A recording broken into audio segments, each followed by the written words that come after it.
Welcome to this LEAHP presentation, Leadership Exchange for Adolescent Health Promotion. I'll be sharing models for supporting the implementation of sexual health education. My name is Jeffrey Gould, and I'm the Director of Partnership and Innovation with CARDIA. CARDIA is a women of color-run national nonprofit with offices in Austin, Oakland, and Seattle. We work in the health and human services arena with a significant amount of work around reproductive health. Our school-based support services, both national and regional, centers around social impact evaluation, policy advancement, capacity development, and professional learning. Some of our key projects include the Working to Institutionalize Sexuality Education Initiative, WISE, which is a foundation-funded national program that supports districts with the institutionalization of sexual health education. Foundations, which is a national core skill teacher training model developed in partnership with Answer at Rutgers University and supports cadres of trainers in over 20 different states.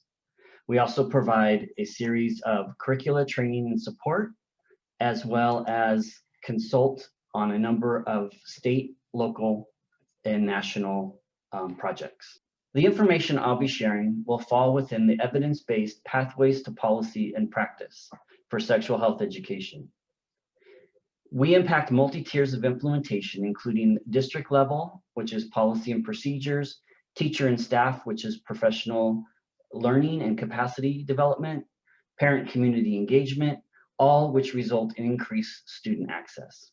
Our district level support includes building staff capacity, as I mentioned, parent engagement, again, which all results in eventual student access to comprehensive sex ed.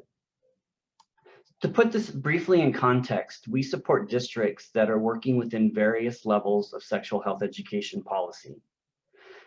Some of the districts we work with are in the process of transitioning to new, more supportive sexual health education policies. We also provide support around related policies and social issues. And we are working with districts that have various levels of parent and community support.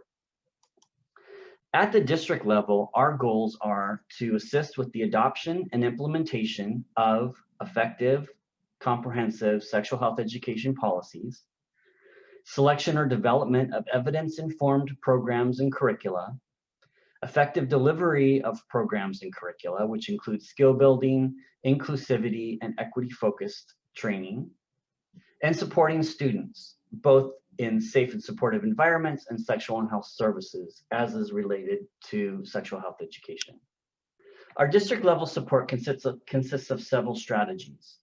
Our initial strategy is the development and management of our networks, our comprehensive sex education networks.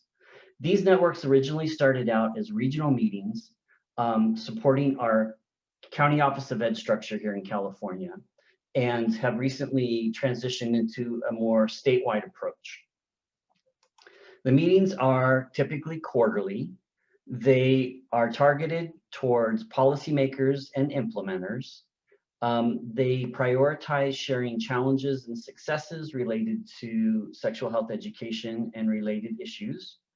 It allows us to ensure the content is relevant for our policymakers.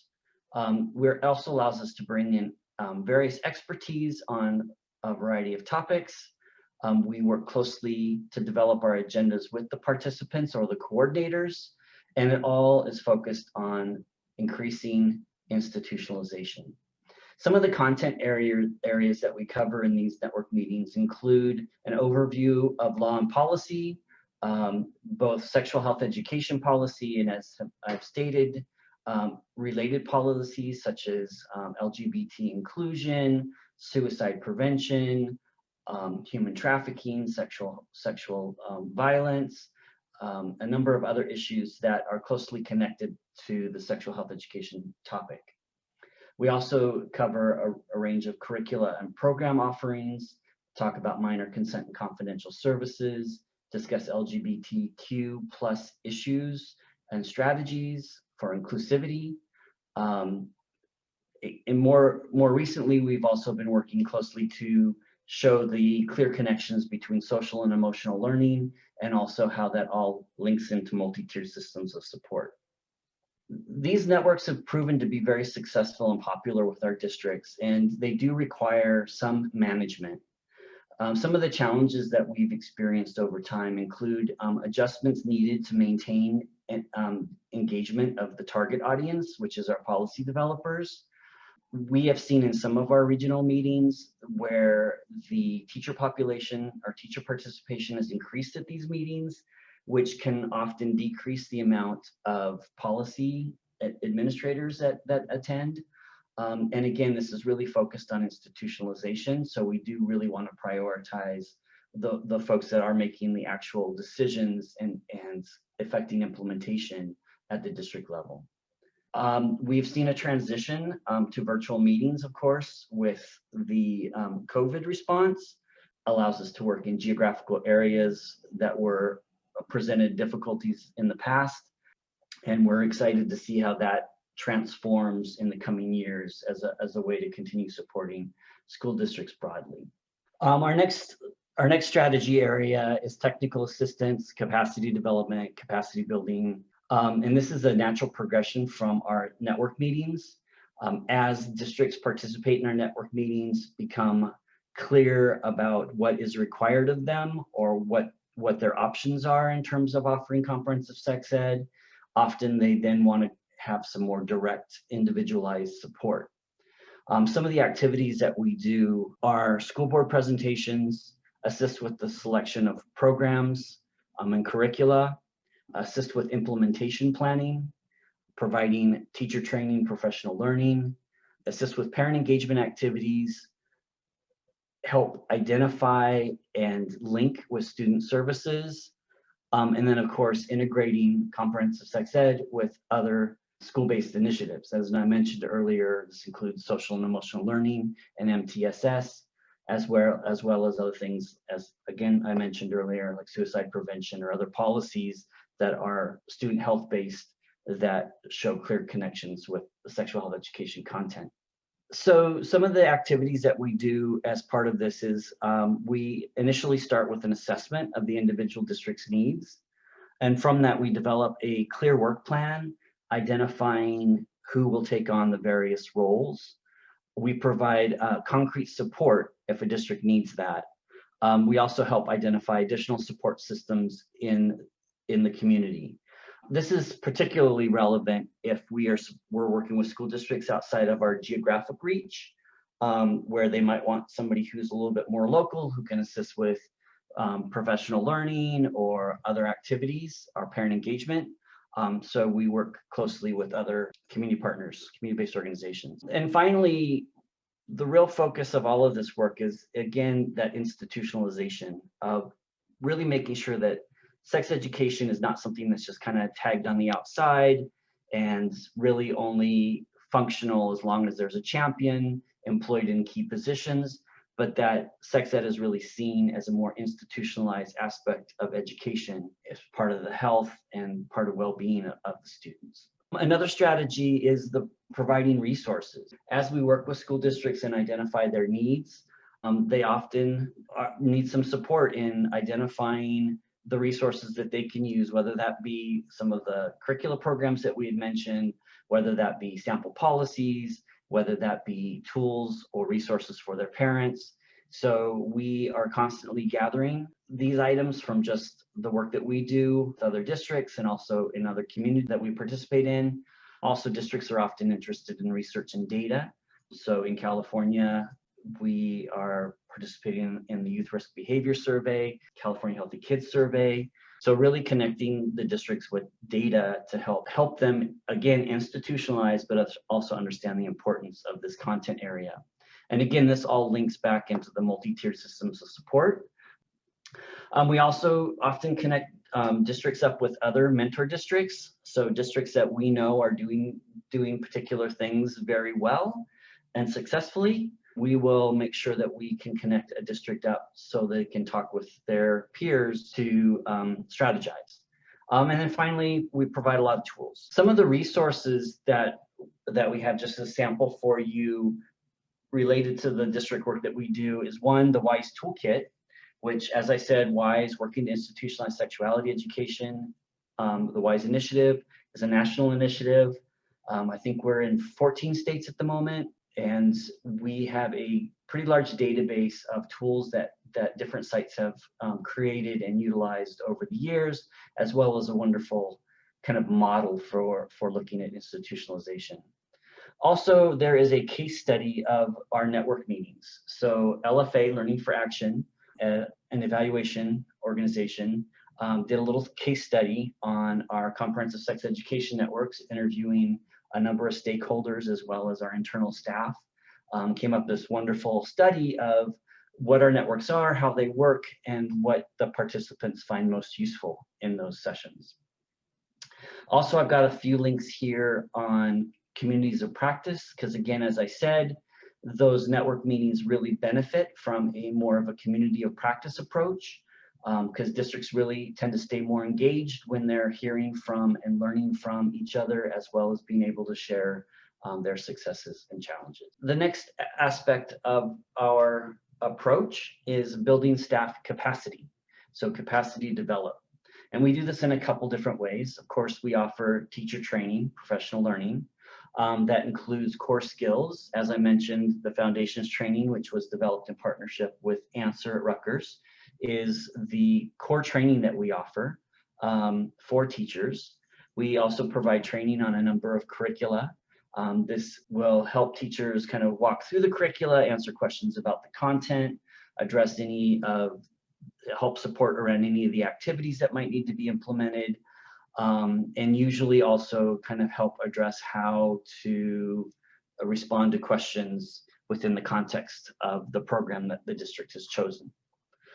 We also provide some content trainings. So this might be, teachers that need some support around contraception or STIs, STDs, HIV, LGBTQ plus is one of the biggest ones, especially some of the language around gender identity. So we may do some content trainings as well. And then also we do some integrative approach, again, bringing in social and emotional learning, equity, inclusion, all of those issues, trauma as are needed by the district to make sure that the teachers are supporting their students the best way possible. So in addition to teacher training, staff training is also really critical. And this includes starting at the board, right? The board often needs instruction and education to understand and contextualize sexual health education. And also provide them with the information they need to maybe respond to community questions or concerns. Also, we do quite a bit of administrator training. Sometimes at districts, we'll find that the champion is actually maybe a lead health teacher or a department chair. And so getting the administration moving might take a little bit of upwards education. Also, counselors and nurses, really critical to provide training for them, because as these programs get rolled out at the school site, especially if they're new programs, there may be new issues arising with those two professionals. And so providing them some foundation and also making sure that they have a good list of referral resources and wraparound services is critical to a good institutionalized sexual health education program. And finally, attendance. So surprisingly, or maybe not surprisingly, just attendance and office staff often need training, especially around minor consent and confidential services, to understand the full impact of the law, and also to make sure that they have strategies to be able to support students who may be seeking those services, making sure their rights are respected in terms of robocalls or truancy officers, or how to handle a parent request for their student if a student's out on confidential services. All of those things not only need policy, but really require some training of the attendant staff in particular. So some of the resources that we provide around this include, as I mentioned a number of times now, the foundations training, which is a core skills training. The main portion of the core skills training is a 1 day around values, around disclosure, around answering challenging questions. And then there are 4 supplemental modules that address trauma, LGBTQ issues, cultural proficiency, and other facilitation strategies. Professional learning standards for sex educators. This is something that comes from the Sex Education Collaborative, which is a national collaborative of organizations. Also, there are the National Teacher Preparation Standards for Sexuality Education produced by FOSSE, Futures of Sex Education, as well as the National Sexuality Education Standards. There are some great equity and social and emotional learning tools available through CASEL that I highly recommend, and those are all linked for you here on this slide. So the next aspect of our work is, of course, parent engagement. This is becoming more and more important and necessary in a lot of districts that we work in. Some of the issues that arise are that there are parents with just general lack of information. They just don't know what the sex ed stuff is and what does this mean for my student. There's also a lot of misinformation out there. There are some very active social media sites that are anti-sex ed and provide a lot of misinformation. So parents often come with that and concerns related to that. Also, there are just some general value-based concerns. Some parents and community members feel particular ways about the LGBTQ plus inclusivity in a sex ed program, as well as maybe some of the specific content. Often there's concern about age appropriateness. And again, a lot of that is fueled by the misinformation. And finally, there is a very strong, active political movement that challenges sexual health education, both at the legislative level, at the local level, often working through faith-based communities that might share those beliefs. So there is a lot out there that does require some education and support of your parent community if you want your program to run smoothly and to not be challenged. So some of the parent engagement strategies that we encourage districts to implement include really clear messages around parent notification and parent opt-out procedures.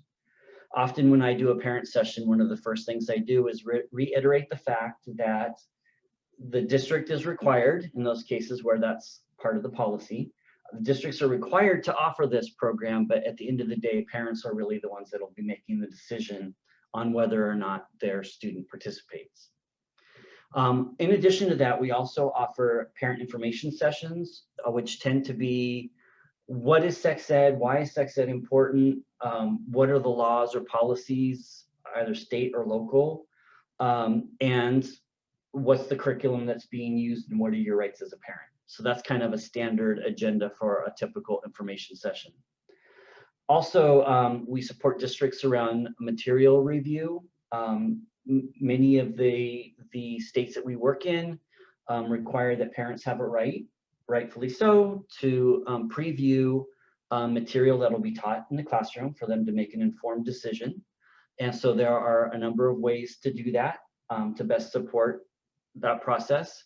And we help districts with that. One of the things that we encourage is districts start with the student-facing material and provide opportunities for parents to see what their students will be exposed to, and as opposed to what the teacher guidance. Because a lot of information in the teacher guidance is for the teacher's benefit, background information, etc., resources, and can be confusing when parents are looking at that as to what's going to be presented to their students versus what's for the background knowledge of the teacher. So we just say, let's keep that out unless a parent specifically asks for that. We also offer skill building workshops. These are often a workshop on how to talk to your kids about sex, sexuality, sexual orientation, gender identity, provide a lot of guidance around identifying teachable moments, where to go for resources for information for yourself, how to teach your child values, and an answering questions model that we have specifically developed for parents. Also, web-based support is important, especially kind of lately with COVID and our restrictions around gatherings. Having a lot of these items either available virtually or pre-recorded can be a real benefit. And also, again, I think with parent engagement, having an informed board is a key piece of that, because as we all know, board meetings often devolve into 2-minute little speeches from community members, and there's no real back and forth, and there's no real dialogue and discussion. And making sure that your board is knowledgeable about comprehensive sex ed and your policies can really help a board member kind of navigate those meetings and remain an advocate of your program. Some of the parent engagement resources that I've got on this slide include a link to a document from CARDIA for best practices for engaging parents in the CSE implementation. This is a webinar that we offered, includes 3 school districts that we've worked with over the years, talking about their strategies and the process that they all went through and that we worked with them on. So it's a great webinar. There are some other tools here, parents' views on sex education in school, some great research there, which is just nice to have that background information that shows overwhelming support for comprehensive sex ed, because 200 angry parents at a board meeting may feel like the end of the world, but when you've got 60,000 students, it's really not that many parents that are there, right? So putting that in context is important. Also on our side, public support for sex education is a list of research that's been done over the years that SECAS has available, which is always a nice tool as well.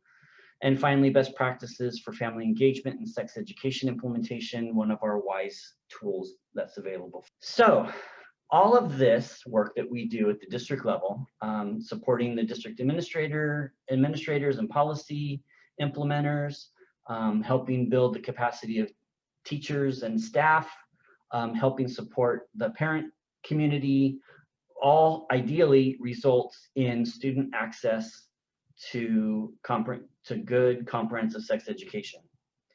So while we don't work directly with students, all that we do is to kind of create a space for students to be able to access that information. So I wanted to quickly just give you a little case study to show how all of these pieces can potentially come together. So there's one particular district that we worked with, and they happen to kind of utilize almost all of our services in kind of a really defined period of time, and we were able to do some really amazing, I think some really great evaluation to kind of measure that. So I wanted to just kind of use that as an example. So this school district, we had engaged in our networks for years. They had been coming to our networks regularly, both at some director level, sometimes superintendent level, and sometimes even board members would come to our meetings.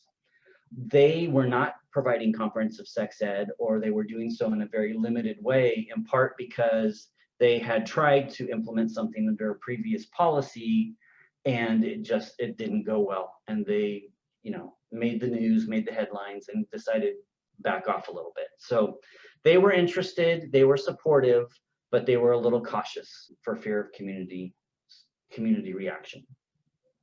Eventually, though, they did decide to start looking to address their programs. So they had us come in and do some presentations to teachers and their administrators and their school board, just to kind of lay out what the law was. This was just before our law transitioned. We were an if-then at the time, and we were just getting ready to transition into a mandated middle school, high school. So we went in and did some sessions, and movement started to happen towards an interest in adopting a program and being more comprehensive in their approach. So as they were going through that process, they started with their internal homegrown curricula and started looking at making some changes to that. And so we're constantly sending requests for us. We had parents from the district contacting us because they were concerned about things that were or were not being included in the curriculum. And finally, they decided to actually adopt a national program instead of adopting their own. So they did some work to put together. They created a really great list of teacher resources, a really great list of parent resources, again, with some consultation from us and some other agencies, and then went to present that to their board for adoption.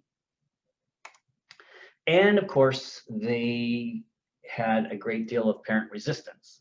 So the social media, some of the social media anti-sex ed groups were active in these communities and became more and more active. And we were all watching this happen on Facebook, where the parent resistance to the program became louder and louder, to the point where they were having school board meetings with 200-300 parents with picket signs and bringing in security, and the district just didn't know what to do. So they put everything on hold, and they decided to take a step back and reset and actually go through a curriculum selection process.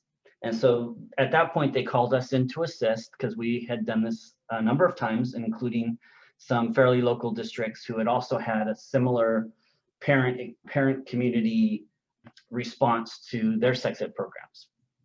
So we came in, we led a committee. The board drafted out the full process for the committee. The board did a selection process to make sure that there were parents from both sides, from both perspectives on the committee, brought in some teachers, teacher unions, some students. So it was a really great model that they convened in terms of the diversity of their participants. So we went through, I believe it was 10 sessions, where we looked at 3 different programs, the 3 kind of most commonly used programs in the state, and went through a long process talking about the law and why sex ed was important, what developmental stages were, and eventually they decided on the same program that had been submitted previously. I really encourage the district that instead of just going straight to the board, that they actually host some parent information sessions, because this would allow opportunities for parents to get their questions answered, instead of just angry people at a board meeting kind of shouting over each other. So we held 3 parent information sessions. We actually invited members of the panel, the committee, to form a panel to answer questions from parents as well. And these parent sessions were very well attended. Obviously, there were a good portion of the parents at these meetings that were very concerned or actively against comprehensive sex ed in the district. And after the meetings, we saw a significant reduction in kind of the vitriol and angst that was happening in the community. And by the time we got to the board adoption process, we actually had 5 parents there wanting to speak. 3 of them against the adoption of the program and 2 of them in support. So it was, I think, a very successful process. So after that, we offered a series of teacher training offerings, some professional learning, to make sure that that teachers were comfortable with the material and ready to teach. We also offered a series of parent skill building sessions, which helped, again, alleviate some of that angst in the community, because some of it was driven by parents feeling uncomfortable or not sure how they were going to talk to their students who were coming home from sex ed. So those were a very successful option as well. And then finally, we saw successful implementation. And so this district implemented elementary, middle, and high school. Middle and high school is mandated in the state of California. Elementary is optional. They were able to implement at all 3. Opt-out rates were very low. There were, of course, some areas in the district where they were a little bit higher, but overall the numbers were very low. So I wanted to share with you very quickly some of the data that we got from some of the evaluation, social impact evaluation tools that we used.